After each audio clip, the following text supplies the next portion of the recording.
typhoon, you know, where you look for groups and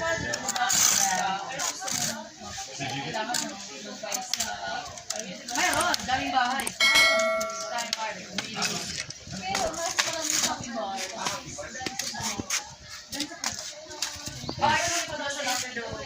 We just recovered now. It's been 3 months.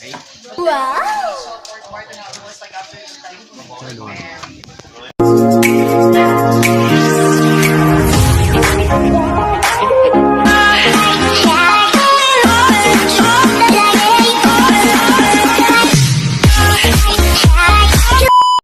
Sa aking YouTube channel, no?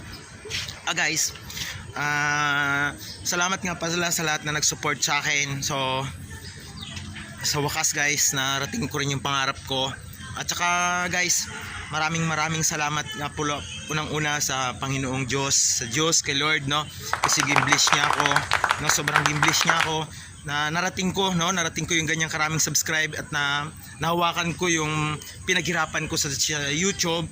Wow! Kasahod po ako, no, na kahit paano, no, nakatulong po ako sa pamilya ko na nabili ko po yung kahit paano, nabili po namin yung pangailangan namin, lalong-lalo na sa bahay namin kasi hirap na hirap kami. So yun, no, siyempre pangalawa sa inyo, nagpapasalamat ako.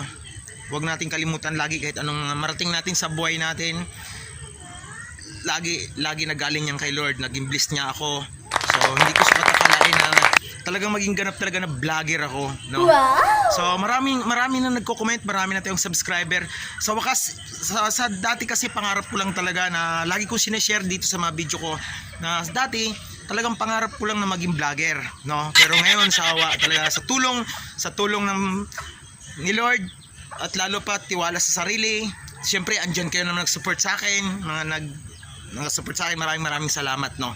Pero dito guys, no, sa video na to, meron kasi akong incubator. Kung mapapansin nyo, panoorin nyo yung video natin kasi hindi pa ako marunong mag-click, sabi ng link, mga ganun, hindi pa ako masyadong marunong yan, no? Pero mapapansin nyo sa mga video natin, meron ako incubator na dinala ko doon sa kaibigan ko. So ang problema noon, simimatic yun guys, simimatic. So gagawin ko na lang na manual. So nagkuha rin ako ng katulong ko na kalpintero doon para siya yung tuturuan natin, siya yung i-guide natin, no? Pero kasi andun ako, no? So bago natin puntahan yan guys, no, kung bago ka lang dito sa channel ko, so magpapakilala ako, no. Ako nga po pala si Randy Boy, yan yung pangalan ng channel ko, at taga Palawan, no. At nagtuturo, no, kung paano magpapisa ng itlog ng itik at itlog ng manok. Sabi ko nga lagi guys, maliban lang sa itlog nyo, no. So meron po tayong kulay pula dyan na subscribe, no.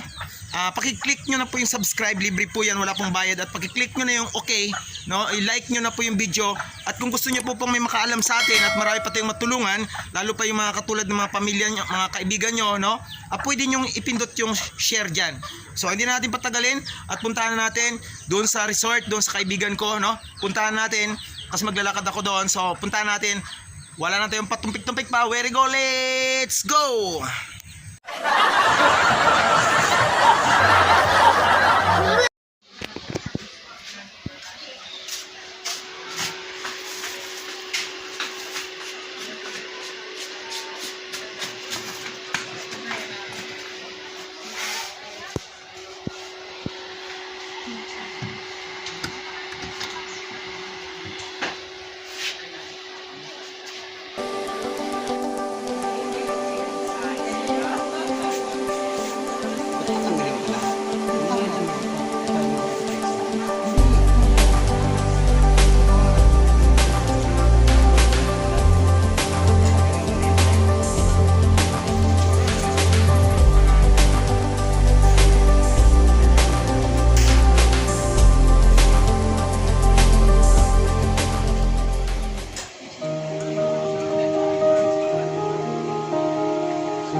Naayos na namin, no?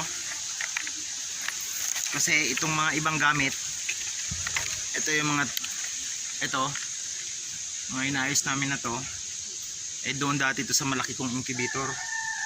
So gawa nga ng mahal yung kuryente sa amin, magtitipid kami. So inaayos na namin yung isang incubator. Kailangan na namin yung sukat na ganito. So Siya yung kalpintero na malupit. Siya yung kalpintero na malupit. Tapos mekaniko pa. Lahat marunong siya magawa, pati bata. Yun ang the best.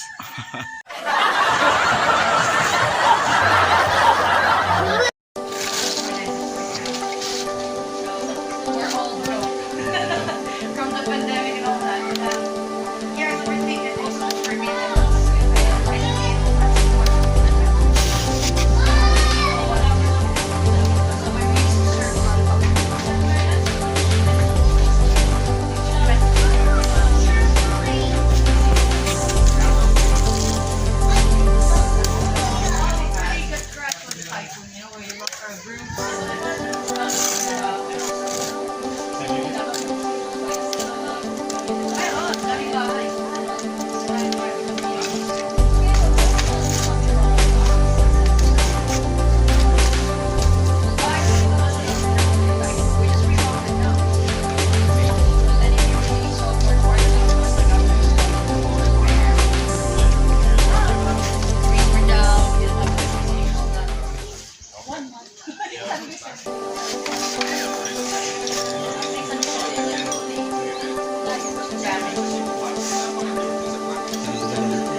O ayun guys, tapos na guys. So papainit pa lang siya. Yung ginawa namin, papainit pa lang siya. And tapos bubuksan natin sa loob, no? Pero yun, natapos na rin namin. So buksan natin, may lock dito sa likod. Yun. May mga bulb na pinasubukan namin yan. Ayan yung mukha niya. So ayan. Ayan, tinuturo ko sa inyo. Dalawang bulb sa taas ay dalawang bulb sa tagiliran. May fan sa taas, tulak pababa yung hangin. And then tulak nito, no, yung center na to, tulak palabas, no?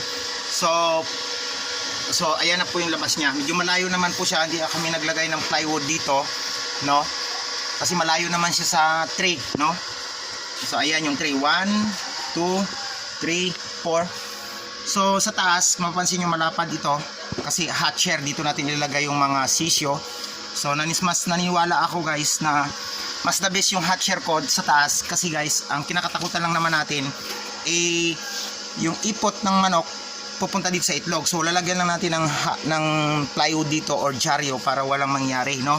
So dito yung mainit, dito mas mainit siya, tapos dito sa taas yung mga sisyo. So ayan yung mukha niya.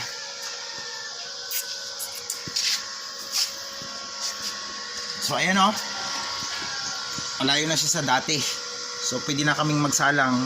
So mag-iipon na kami ng egg ng manok, tsaka magsasalang na kami, no? Mag-i-start na tayo. So alam na des. Tsaka guys, dapat meron kayong ganito gan temperature. So ayan mabibili yan sa Lazada, pwede kayo mag-order niyan. So yung mga pan natin. So marami nagtatanong, pag off ng ilaw, pag nakuha nyo yung init, o-off yung ilaw, pero dapat guys yung pan nyo diretso yung ikot para lahat ng sulok na incubator nyo maikot ng init, no? Dapat lahat maikot. So kahit patay na yung mga ilaw nyo, dapat yung mga pan nyo tuloy yung andar. Tips ko lang. Yung monitor ko, hinabaan ko, dati kasi nasa taas lang. Ngayon, halos mas nasa gitna na siya. Para yung init dito, ma-monitor niya kagad. So, ayan yung mukha ng incubator. Ayan, ganyan na siya.